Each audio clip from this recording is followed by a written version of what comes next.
You're listening to the Tony Kinnett Cast on 93 WYPC. CYTV Here on the Daily Signal. Good evening. This is the Tony Kinnett Cast here on the Daily Signal, nationally syndicated first on 93 WYBC. We regret to inform you that we have to hop right into some breaking news. India and Pakistan are escalating, not just with tensions after the terrorist attack by Pakistani Islamic jihadists in the India region of Kashmir, but the retaliation by the Indian government, known as Operation Sindoor, in which the Israeli military has begun striking multiple targets along the India and Pakistani border regions. 3 strikes were initially reported on. There's data flying in very, very quickly. We're going to try to make sure that all of this is reiterated as quickly and as safely as possible.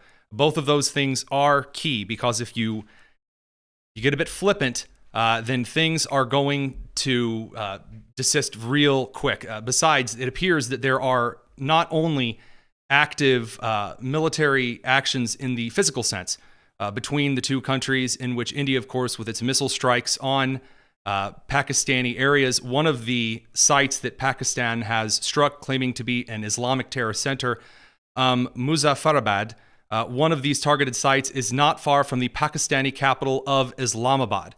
So there are border skirmishes that are currently breaking out. There are also cyber attacks. So this is when I said we were going to be really careful here, making sure we've got producer Nick, we've got producer Allison, and we've got producer Daniel keeping an eye on things so that no matter what, we can give you the latest information here. So right now, what we are told by the Pakistani military via the BBC, the British Broadcasting Corporation, 2 children are among the 7 killed in strikes. That was published at 6:38 p.m. Eastern. The Pakistani military has also released statements saying that, quote, Pakistan will retaliate to this unprovoked aggression by India, end quote. That is a rather problematic statement for a couple of reasons. One of those is because this was in fact a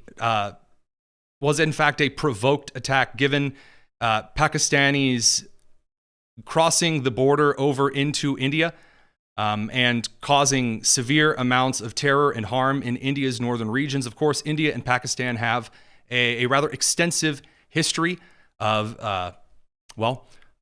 skirmishes, wars, really not liking the other.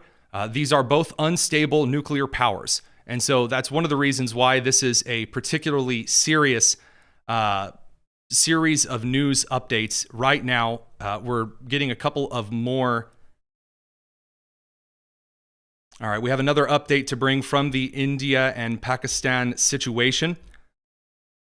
India police are claiming right now that there are multiple fights along the border. So the border between India and Pakistan is not a clear-cut defined line. It's highly contested because India and Pakistan don't like each other. And there are apparently at least 10, possibly 11 different border disputes, although I'm sure there are far more than that. This is reported to have resulted in the death of a woman and the injury of a girl. Since this has broken out, U.S. State Department spokesperson Tammy Bruce has called on both countries to, quote, work towards a responsible resolution that maintains long-term peace and regional stability in South Asia. Now, both countries' governments, as well as a couple of third and really quite fourth parties playing a lot of telephone at the moment, reporting that the United States from the State Department has been in contact with members and representatives of both governments before the attack was carried out. And we're also receiving word that an emergency has just been declared in hospitals in Pakistan-controlled Kashmir. Power has been cut in the region. That is according to Waqar Noor. We're going to cut over to a little bit of footage of what some of the strikes in India have looked like. This is a clip of one of the missile strikes hitting in Pakistan.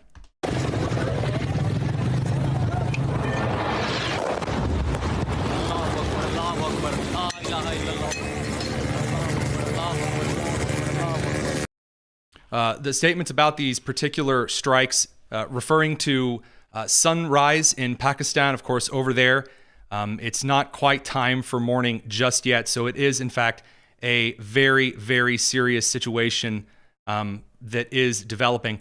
There has been no report as of yet of either country arming or preparing any type of nuclear retaliatory strike. It is unlikely, at least we pray, that either of these unstable nuclear powers would resort to some type of a nuclear arsenal this evening.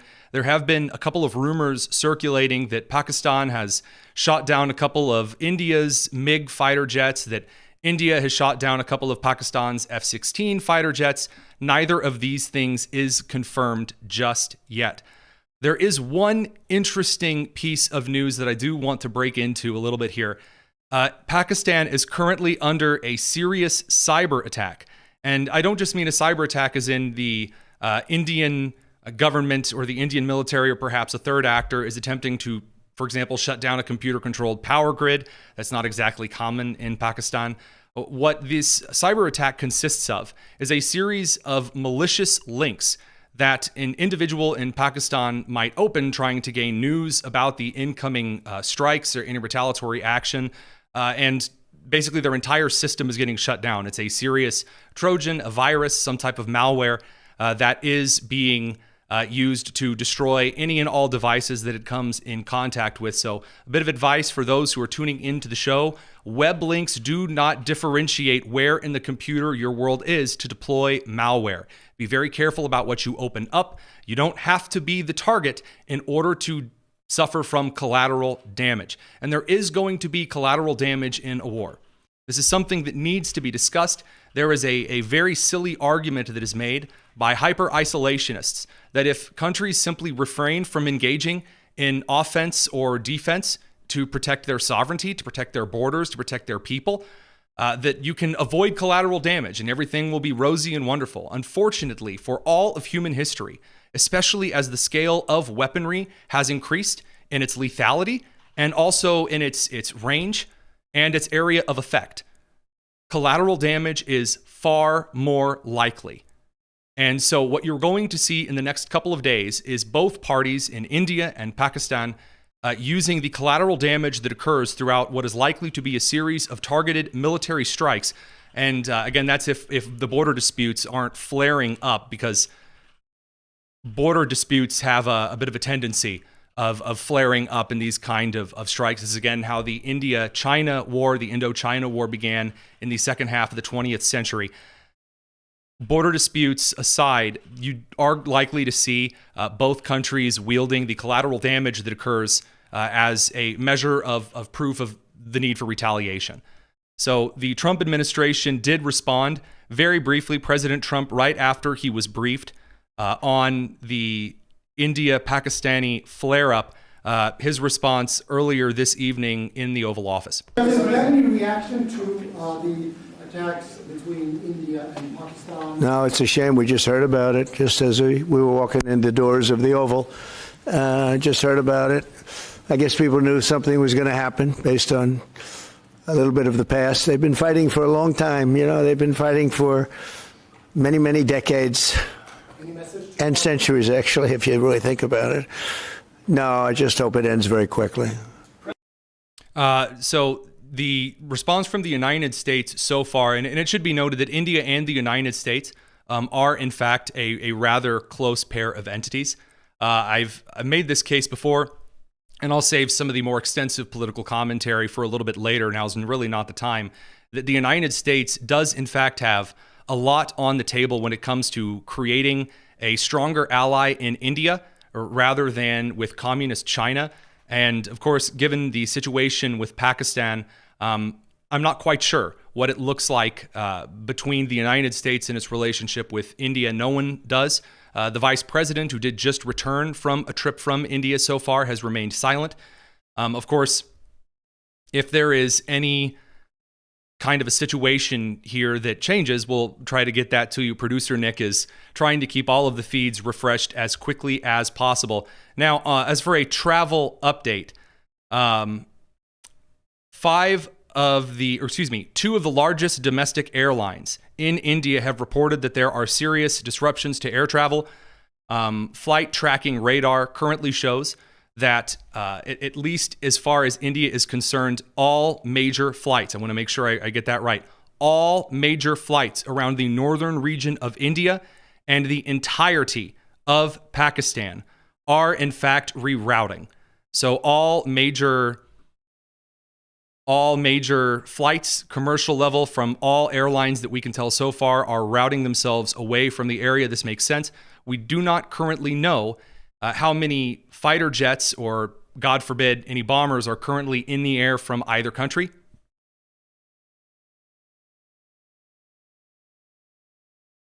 Right now, Pakistan has changed the number from 3 places that it says that India has targeted to 5.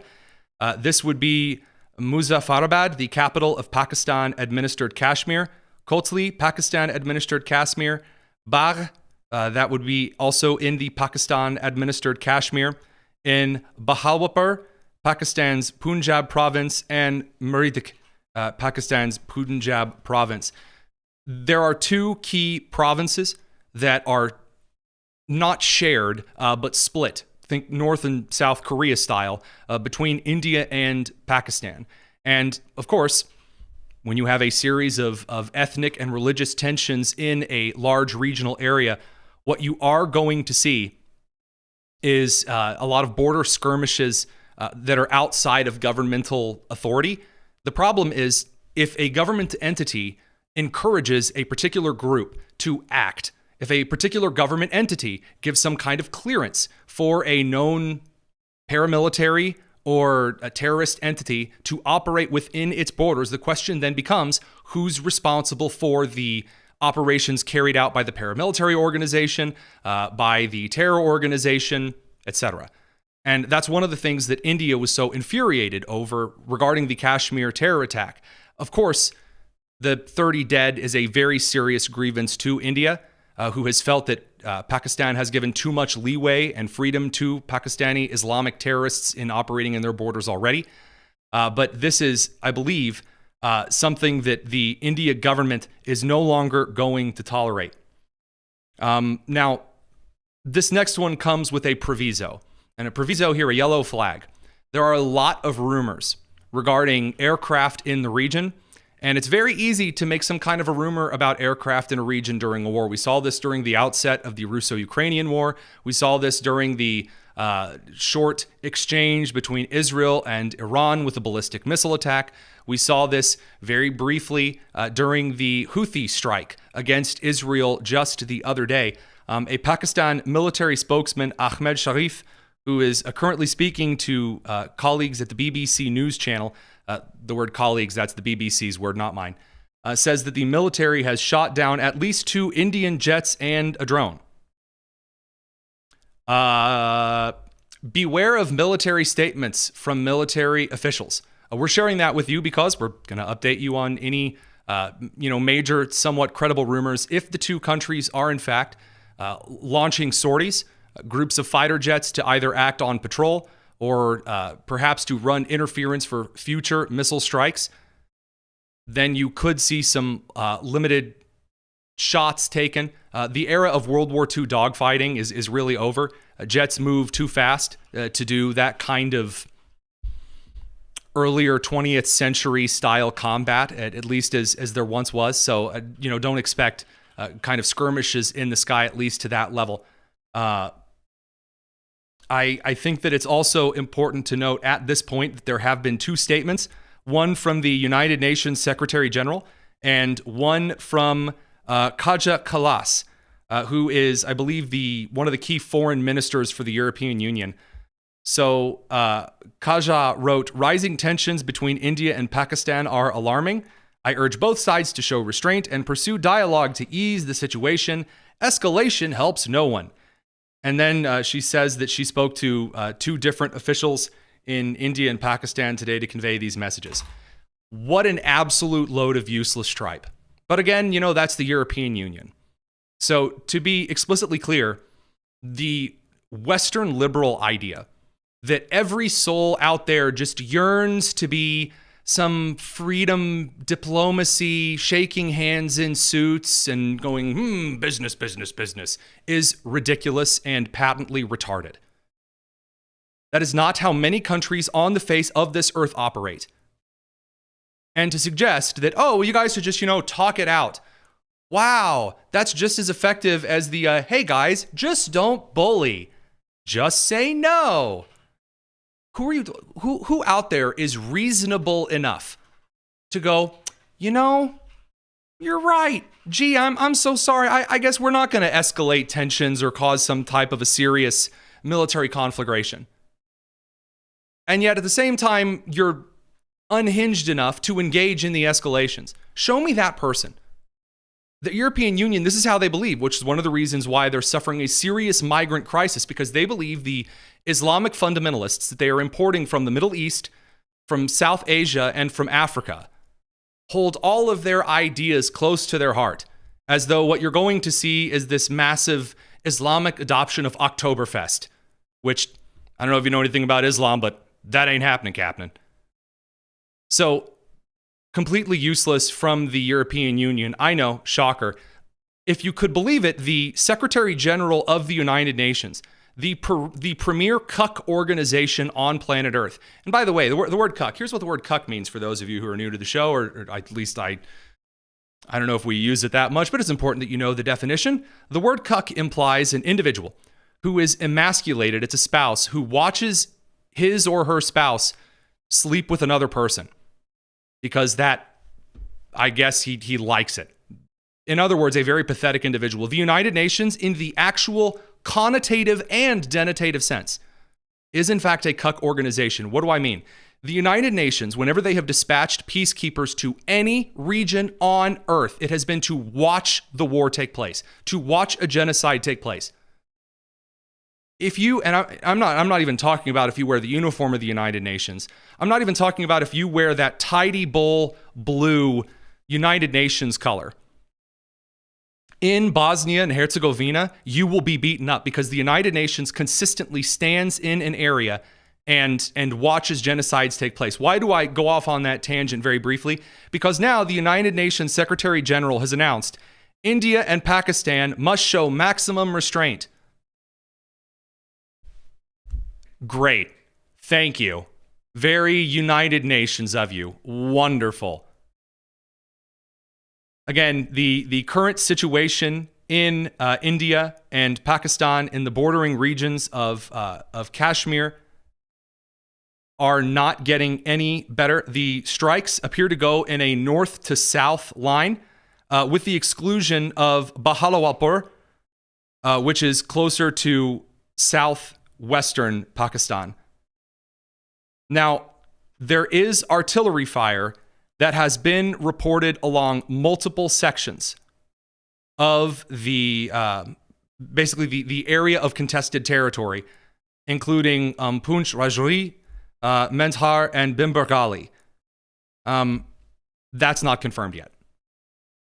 And by the way, it should in fact be pointed out that you are going to get, by the end of this evening, a good amount of rumors of artillery fire or rumors of certain strikes taking place here, there, and everywhere. It is unlikely over the next couple of hours. I'll repeat, it is unlikely over the next couple of hours that we see a concerted government military effort by India or Pakistan. And there's a good reason why. The key reason why is that there is really no communication on the ground right now in Pakistan. There is not a lot of communication between the government and the civilian populations in northern India right now so far that's been reported. And that's very, very important. Pakistan has sent out a general stay in your home, shelter in place warning for all individuals in the Pakistani-controlled part of Kashmir. And it does not appear that tomorrow there will be any government official business or open schools in that region as well. All business for tomorrow has been canceled in those regions.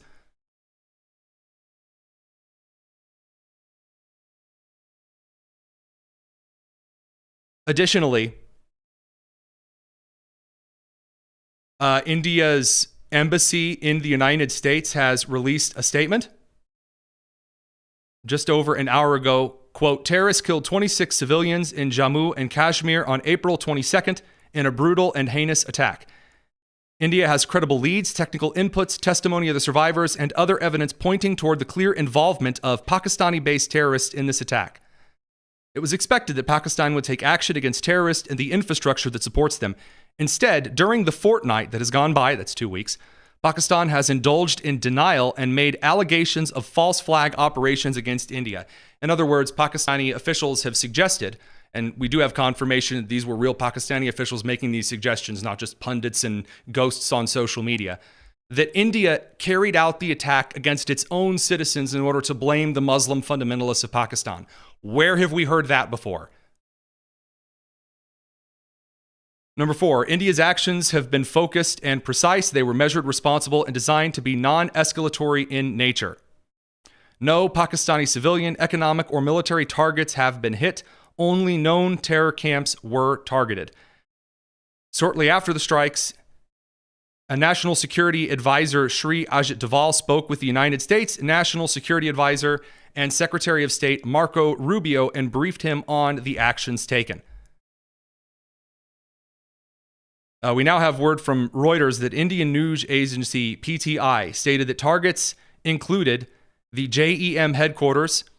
JEM refers to the Pakistan-based militant group Jaish-e-Muhammad, and the LET headquarters. The LET refers to the Pakistani-based militant group Lashkar-e-Taiba. According to Reuters, a group believed to be an offshoot of the LET, the Kashmir Resistance, also known as the Resistant Front, has claimed responsibility for the April 22 attacks in Kashmir. And at this point, we have no confirmation in any way, shape, or form that the Pakistani government has done anything to rein in the actions of the Resistance Front.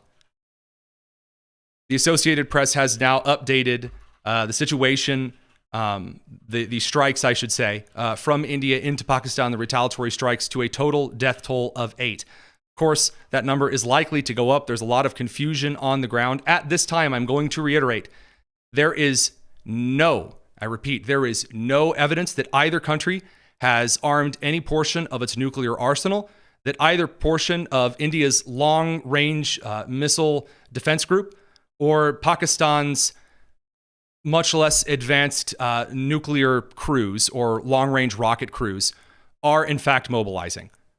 There is no evidence, none, from any official sources, from any open source intelligence sources.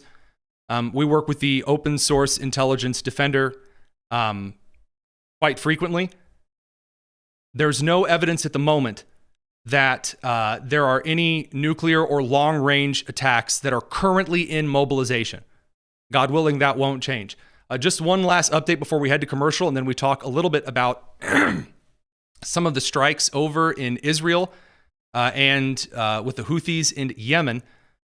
Pakistan's defense minister has now claimed to Bloomberg that 5 Indian fighter jets have been shot down and that several Indian soldiers have been taken as prisoner of war. Of course, there is no evidence of this at all yet, either from official or unofficial sources. We're going to head briefly over to commercial. To be completely honest with you, that's to kind of catch our breath and make sure that we're prepared to discuss the Israeli and the Houthi situation, as well as Prime Minister Carney of Canada's visit to the White House. I prefer to run this show very transparently. So I know that we're currently running live on 2 networks with no commercials per FCC rules in a time of serious breaking international news. So when I say that we're cutting over to commercial, be a very quick break just to make sure that we're all reset so that we can bring you any additional updates as they come. I am Tony Kinnett. We are live over at the Daily Signal with the Tony Kinnett Cast. We will be back in just a moment. Stand by.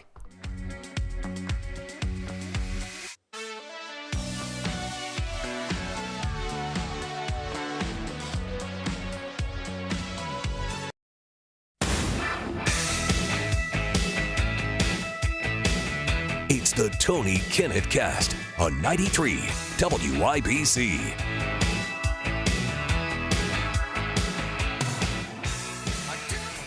Welcome back to the Tony Kinnett Cast here on the Daily Signal, nationally syndicated first on 93 WIBC.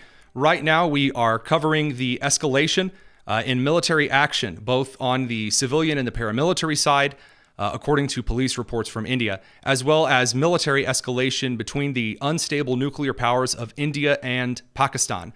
This is following the Pakistani Islamic terror group, which launched a terrorist attack in Kashmir, killing just under 30 2 weeks ago.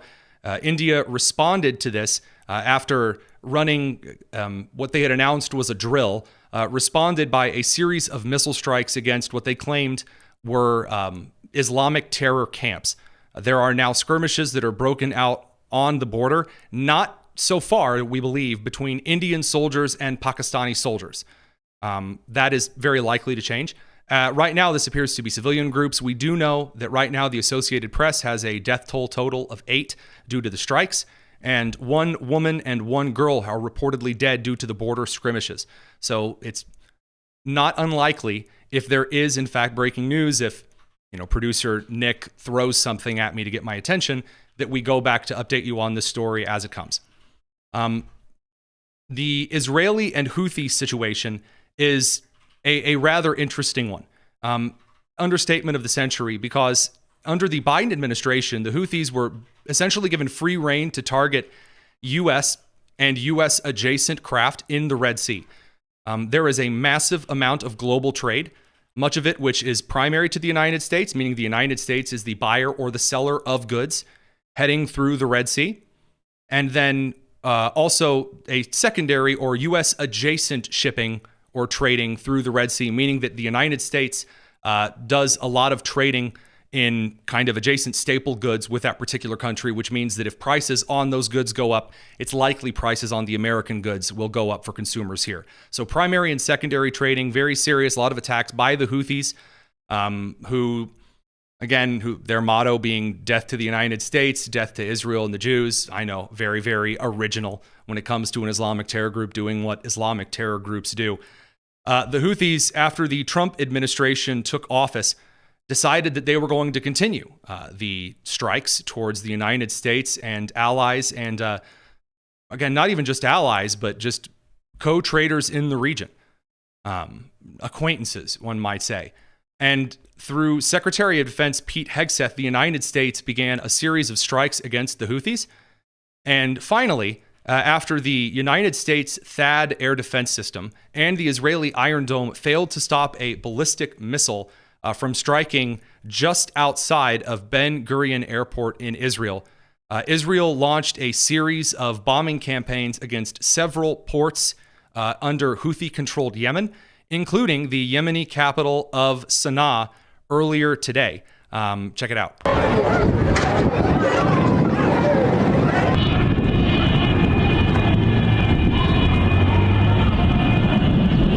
You see planes there that are burning. That is a plane that is actually, believe it or not, a domestic company owned by the Yemeni Houthis. And after a series of strikes that took out a couple of ports, that took out, well, let's just say that is no longer an airport in the running for Forbes' best airports in the world. The President of the United States, during a kind of a joint question and answer session with Prime Minister of Canada, Mark Carney, he talked about an interesting call from the Houthis. And there was a bit of rumor starting to go around from various sources, likely within the Department of State or in the Department of Defense, though those sources are starting to become fewer and farther in between as individuals leaking information from outside the Trump administration who have likely been members of bureaucratic organizations for a very long time. Those leaks are starting to be removed. Fewer leaks, a few are still getting out. Rumors that the Houthis in the United States had reached some kind of a deal. And the criticism was that the United States, that Trump was in essence kind of backing down a little bit. The Houthis were backing down a little bit, that they were going to draw some kind of a temporary ceasefire, lest Israel basically acquaint the Houthis with Pier 1 Imports glass section. And President Trump corrected that today in a fashion that only Trump can. Check it out. Can you tell us a bit more about the deal that you've reached with the Houthis that you No, it's mentioned? not a deal. They've said, please don't bomb us anymore, and we're not going to attack your ships. And where did you hear about that? It doesn't matter where I hear it. The very good source, I could tell you. Very, very good source. Would you say, Marco? I would say pretty good, right, JD? A very good source. So first of all, what a refreshing thing to see the United States return to actual foreign policy, in which the president of the United States, and this may be unpopular, does not owe everyone an answer. And I've felt this during the Biden and the Obama administrations as well. The president is in fact the commander-in-chief. And, don't blame the journalist for asking, well, who told you that the Houthis are begging for mercy? And Trump's like, who are you? I don't have to tell you anything. And that attitude certainly carried over into his meeting with the Prime Minister of Canada. So, again, the United States appears to be losing its patience in the Middle East. And when I mean losing its patience, I mean the President of the United States came into office and he essentially went into deal mode and said, you know what, if Iran wants to kind of back off of things and, calm down, maybe we could talk about some kind of a deal. Again, the same thing Trump suggested, an alternative to Israel owning the Gaza Strip. Hey, maybe we'll do this instead. Maybe we'll, try to broker some kind of a secondary or tertiary agreement, which individuals might be more a fan of. And the powers at play, who had been used to dealing with the corpse known as Joe Biden for 4 years, said no. And so the Trump administration has officially lost its patience.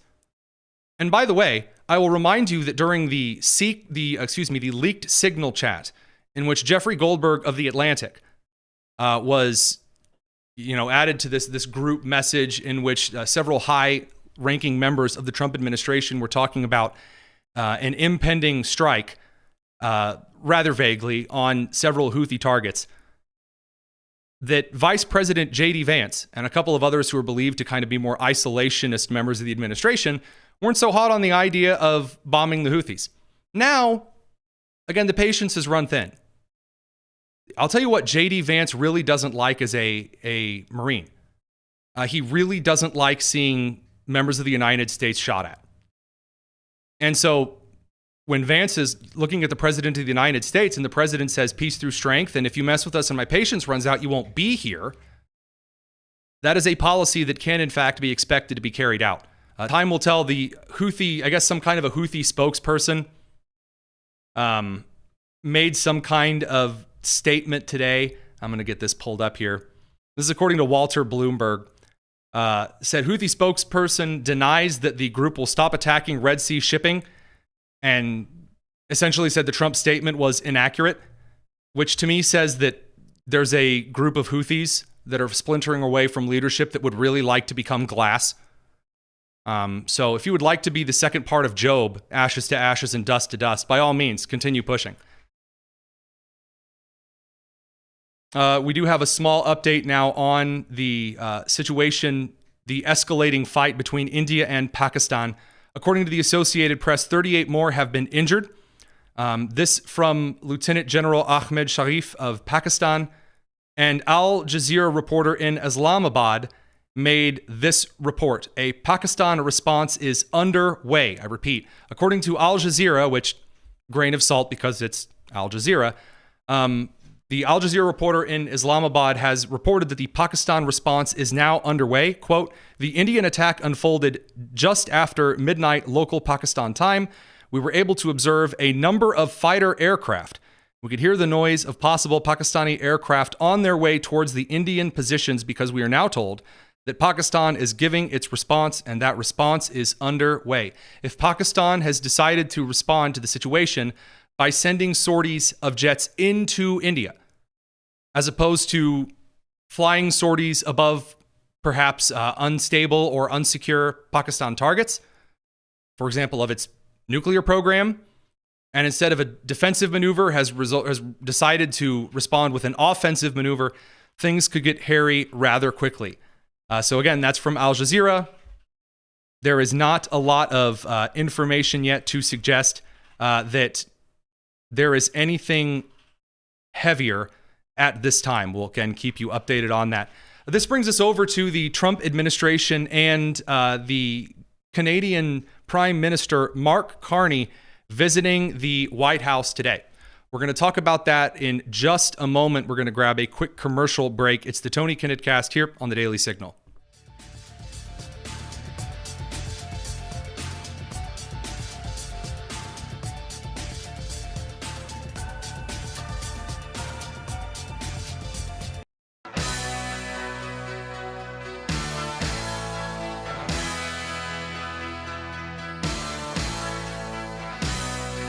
You're listening to the Tony Kinnett Cast on 93 WIBC.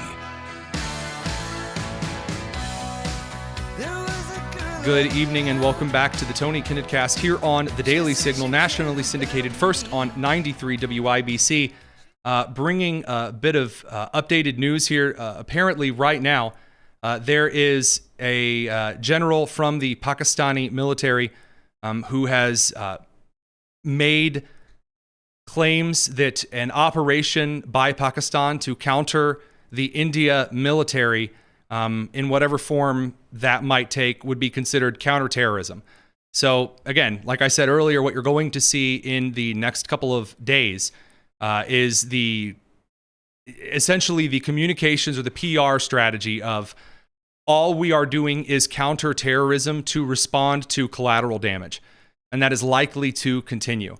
But before that, we had the Prime Minister of Canada, Mark Carney, the far left global banker from the Bank of England, who has been recently appointed by the Canadian Parliament after federal elections to be the Prime Minister of Canada. Mark Carney visited the White House today. This is the guy who ran on saying Canada's not for sale and being really strong, and he's going to stand up to Trump. And that was his whole thing. This is the actual case that shifted not only support away from Justin Trudeau, but also shifted support away from Pierre Poilievre, the conservative candidate who up until that point had been seen as rather friendly with President Donald Trump.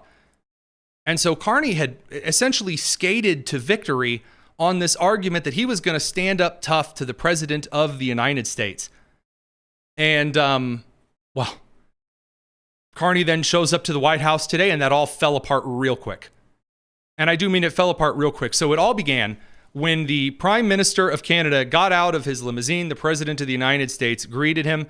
Everyone had a little bit of a momentary flashback of Zelensky getting out of the SUV and walking towards the President. But no, Carney was in fact in a suit and you know, not a Russian techno tracksuit. So anywho, Carney greets the president, and before they go into the White House, President Trump is doing like his signature move now, which is either the thumbs up or Trump like holds up a fist.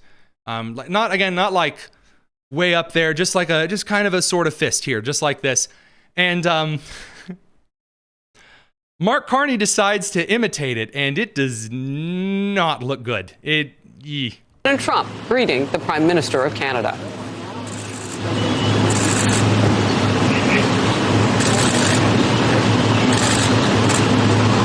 Mr. President, are you wave to the press. The president says, "Look, there's the press." He does his little fist pumpy thing, and then Mark, just briefly, he does like a I don't know, like he's gonna, I don't know, like knock on the door. Someone's knocking at your door. And you say, well, you know, Tony, hey, hang on a second here. There's a bit of a question as to whether the whether that is your big weak moment from Mark Carney. No, not at all.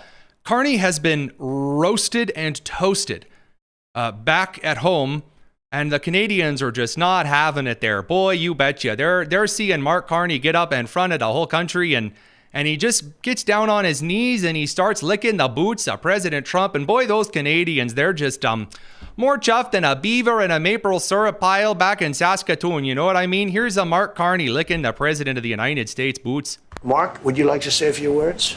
Thank you, Mr. President. I'm on the edge of my seat, actually. But thank you for your hospitality and above all for your leadership. You're a transformational president, focus on the economy with a relentless focus on the American worker, securing your borders, ending the scourge of fentanyl and other opioids, and securing the world. And I've been elected with my colleagues here, with the help of my colleagues here. I'm going to spread the credit to transform Canada with a similar focus on the economy, securing our borders, again on fentanyl, much greater focus on defense and security, securing the Arctic and developing the Arctic. And the history of Canada and the U.S. is we're stronger when we work together, and there's many opportunities to work together. And I look forward to, addressing some of those issues that we have, but also finding those areas of mutual cooperation so we can move forward. So, first of all, I really do enjoy whenever an individual from the exact same party. Remember when Kamala Harris was running and significance? She would go around making the case that she was going to do things, this radical transformation. She was going to be the change candidate. But she was in power while saying she was going to change everything. Mark Carney is a member of the Liberal government. He's not an outsider. Again, you could make the case, and Trump certainly has made the case since he's been in office, that as a Republican, he was an outsider. There were a lot of establishment kind of Bushian Republicans who are in fact not fans of the President of the United States. Mark Carney is like a liberal's liberal. So to say, we're going to radically transform Canada, you mean more than the last 10 years of Justin Trudeau policy that's screwed over Canadians? Really? That's the move? Interesting.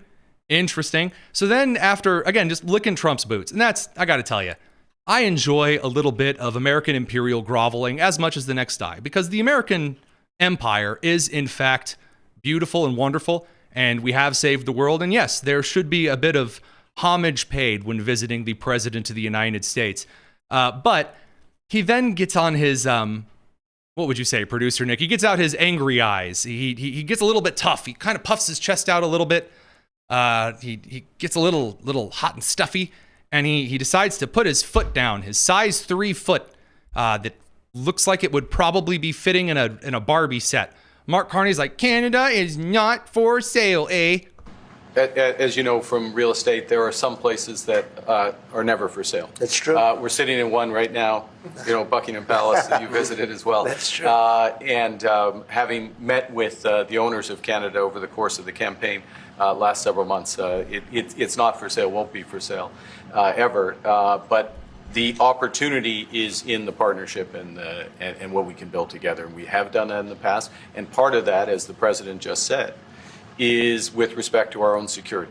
And my government is committed for a step change in our investment in Canadian security and our partnership. And I'll say this as well, that the president has revitalized international security, revitalized NATO, and us playing our full weight in NATO, and that will be part of it. And they have. So that's what's called the sandwich approach, ladies and gentlemen, who've ever done any kind of leadership or parenting. The sandwich approach is when you start out by saying something nice, and then you say your little negative line, and then you finish up by saying something nice. So he starts out by going, President, as you would know from real estate, because again, Trump is a real estate tycoon. He has a very strong business mind, business acumen. That is what Trump is known for. And again, being the negotiation style guy, Carney starts out by, again, brushing Trump's ego, smart move, and says, as you know, Mr. President, some things are not for sale. And then he says, Canada's not for sale. That's supposed to be the moment that it appears he was expecting Trump would blow up over, which, I don't know, man. I mean, I enjoy fake drama as much as the next guy. But the whole Canada 51st state thing, like being taken super seriously, I don't know, man. I think that's a little over the moon here. But he then starts saying that there are all of these things he and the Canadian government are willing to give up. Increased investment in the Arctic, for example, increased investment in the United States on Border Patrol, increased weight of spending in NATO, for example, in Five Eyes, which is, again, one of the countries that we share intelligence services with. He comes to the table. Bad move. You don't come to a negotiation table with all of your cards laid bare. This is something that a lot of my friends and counterparts on the right have come forward and said, well, Trump needs to be really clear about what he wants from Canada. Why? When have you ever seen a person go into a negotiation room, say exactly what they want when they're going in, and then get it? Do you know what that is? That's just making demands. That's not negotiating. Now, do I think that everything that Trump is doing regarding Canada is the best move possible? No, but I'm a pundit out of Indiana. I'm not privy to all of the internal discussion inside the Trump administration. Time will, in fact, tell. Trump is playing a political gamble right now. And then he is asked about it. And the answer to this, I love it. I do. I can't help it. Here's Trump asked about, well, if he said it's not for sale, well, then what, man? When you consider what Mr. Carney just said, that Canada is not for sale, does this make the discussion a little more difficult to start on? No, not at all. No, not at all. No, time will tell. It's only time. But I say, never say never. I've had many things that were not doable, and they ended up being doable, and only doable in a very friendly way. But if it's to everybody's benefit, Canada loves us and we love Canada. That's, I think, the number one thing that's important. But we'll see. I mean, over time, we'll see what happens. I love that line. By the way, he does later go on to reiterate that the United States is not going to withhold security from Canada. He goes on to say, we like Canada. We like protecting Canada. He actually makes a joke, the reason we want it as a 51st state is because we like it. And I got to tell you, the original title for the episode before the horrible situation in India and Pakistan got worse was Carney and the Carnivore. Because Donald Trump in his negotiation style, again, I don't believe in a lot of the 40 chess rhetoric, 36 moves ahead. Trump is, in fact, a classic American business negotiator. He is the American icon of business negotiation. And do I mean like the most brilliant one we've ever had? No, I mean he is the embodiment of that character. And that includes sitting there with what he knows are a lot of the cards and says, it's only a matter of time. And you can watch Carney wriggling around in his seat. He's unnerved. And I love that. And the reason I love that is not because of the actual political strategy and the underplay of, oh, what does this mean for Canada? What does this mean for the United States? I don't like these goofball theater acting fools who get elected to a position of power and then think, well, I can just fake it. I can fake being real tough in front of the president. And then you get in front of the president of the United States and realize, oh my gosh, he's way taller than I thought. Both times I've seen Trump speak in person, I'm always struck by how physically, honest to God, I'm not trying to suck up. The dude's physically imposing. He's tall. Barron gets it from somewhere. But looking at Trump and then watching how Trump handles himself and kind of the quiet mannerisms, I'm telling you, if you're not prepared for that, you are, in fact, going to find yourself up the creek without any paddle for your canoe there, very quickly. Now, Trump did actually give some answers on tariffs. One of these answers, one of the best that he's ever given. Again, I'm not even a particularly big fan of the tariffs, but Trump's answer on here, right ahead of the media and not breaking things out into the open like what occurred during the Zelensky meeting in front of the press. I got to tell you, at least it's a far better line. Tariffing Canada, is there anything he could say to you in the course of your meetings with him today that would get you to lift tariffs on Canada? No. Why not? Just the way it is.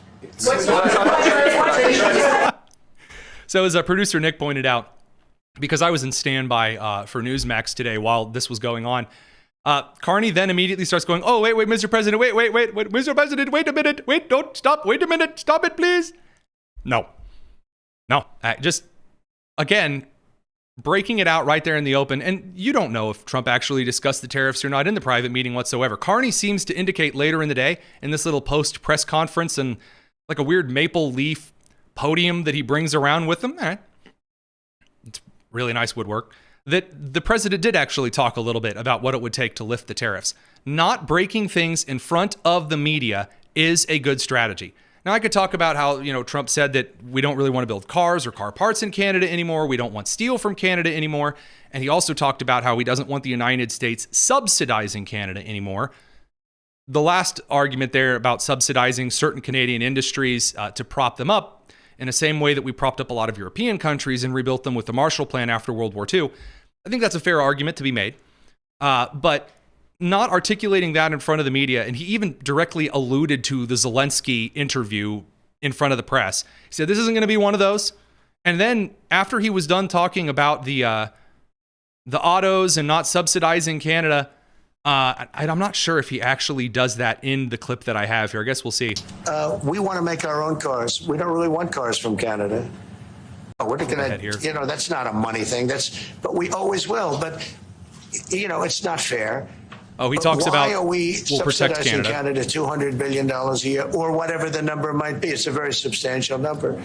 And it's hard for the American taxpayer to say, gee whiz. All right, so they do cut that off before right after that sentence, he's like, all right, meeting over. Thanks, everybody. Goodbye. And then the press gets shuffled out and the real negotiation starts. And yes, that's 110% how that should be. That's how that should be. I'm sorry. I don't need some goofball from The Hill, from Reuters, from the AP, from USA Today going, well, actually, Mark, you remember when he called you a stinky booger head? And then trying to get everyone off topic, not really useful. Again, these are the same individuals that right now, with the India and Pakistani situation, with the India and Pakistani situation, all of these world leaders are currently going, hey, can you guys calm down, please? Maybe we can send over some frozen yogurt. Yeah, that ain't doing it. That ain't doing it. At the end of the day, you do need strong men to effectuate good policy. Now, having a strong man doesn't guarantee good policy, but having a strong man is, in fact, required for good policy. And that has to be a continuing cornerstone of the Trump administration. And by the way, that has come to bear a little bit of fruit already. So the Supreme Court has ruled 6-3. They are upholding President Trump's ban on transgender military service at present. There's currently an ongoing lawsuit. The Supreme Court ruled that some random federal district court does not have the authority to order the United States military or the executive branch on what to do. There's another judge, by the way, yesterday that ruled that the president of the United States needs to let in 12,000 migrants, which again is not under the authority of a federal judge. I would expect that one to be struck down by the Supreme Court as well. And a lot of my friends, colleagues on the right were really shocked and surprised, flabbergasted, one might say, that the Chief Justice John Roberts, more of a moderate, some would call him a rhino. A lot of people don't like him because he's a little squishy on some constitutional interpretations. A lot of people were surprised that Chief Justice John Roberts ruled in favor of the Trump administration on what is, in fact, a good thing, that transgender individuals, those suffering from a severe mental illness, like other people suffering from severe mental illnesses, should not, in fact, be allowed to serve in the United States military where other people's lives depend on you daily. And the reason that I'm not surprised by Chief Justice Roberts ruling in this way is very simple. The left moves too far, too fast, every time. Every time. They moved way too far, too fast with social issues. They moved way too far, too fast with their executive order scheme. They moved way too far, too fast with trying to impeach Trump. Then way too far, too fast trying to prosecute and indict Trump. Remember, they had like one classified documents case that was actually kind of good for Trump, for the case against Trump. It had merit. You could hear it. And then what happened after that? Letitia James got involved and multiplied a single felony charge that was supposed to be at the federal level by 32, charged him at the state level, and it was just a mockery of a court case. And then, of course, you had civil cases and other cases that were brought in and thrown out. And it was nonsensical. They went way too far, way too fast. They trivialized the whole thing. Now they've done it with justices, and I said they were going to do this. They're coming in with their justices, and these federal district court judges are going to swing in, and they're going to make all of these injunctions and freezes and stays, and they're going to say, Trump, you can't do this. And it's just some district court judge from Connecticut who probably hasn't seen anything outside of Hartford since 1972, which if all you see is Hartford, Connecticut, you're a poor, sorry son indeed. And these federal district court judges, who Chuck Schumer openly admitted and bragged about, were progressive placements to stop the Trump administration from doing anything. They started getting wilder and wilder with their rulings, up to and including judges around the country intervening to keep illegal immigrants, who were criminals as well, from federal authorities. Committing all kinds of strange and weird acts like aiding and abetting, like harboring, like the obstruction of justice. And so what that does is it really, really, really annoys moderates. Here's the real secret about Republican moderates. They don't like being poked every single day. They don't like it. They don't.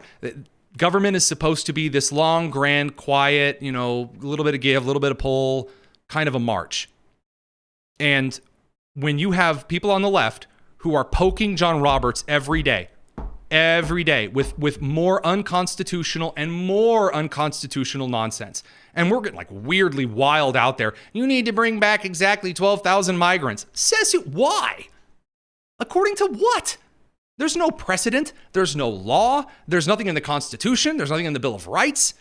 There's no like grand extrapolation on like what the founding fathers would have said in the Federalist Papers or surrounding documents or anything like that would support just some arbitrary number. And Chief Justice John Roberts is in fact getting more and more and more and more and more annoyed. And what you are going to see by the end of this summer, mark my words, here's the prediction, the Supreme Court will drastically reduce the size and scope of the authority of district judges around the country. They are going to mark a very clear, solid, permanent marker line between where the authority of district courts in the federal government ends and the Supreme Court and the appellate courts of the United States begin. And that is a crucial, crucial thing for not only the current administration, but for maintaining the life of the Constitution and this country. Because when you have gray areas, bad people love operating inside gray areas. No one operates inside a gray area because, well, you know, I mean, we just think that's the best way to go about things. No. And so this is going to be defined. We'll be back in just a second. Don't go anywhere. It's the Tony Kinnett Cast here on the Daily Signal.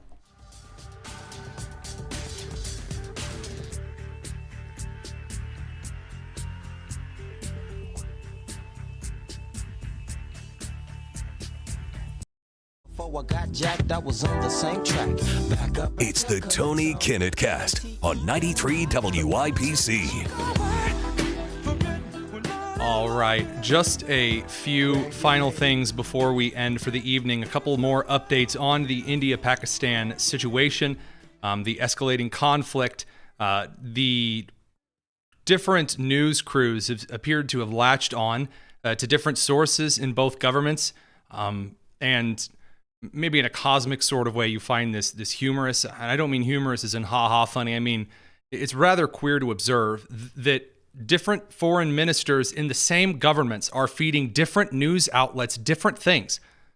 So, for example, according to one Pakistani military spokesman who spoke with BBC, 2 Indian jets and a drone are down.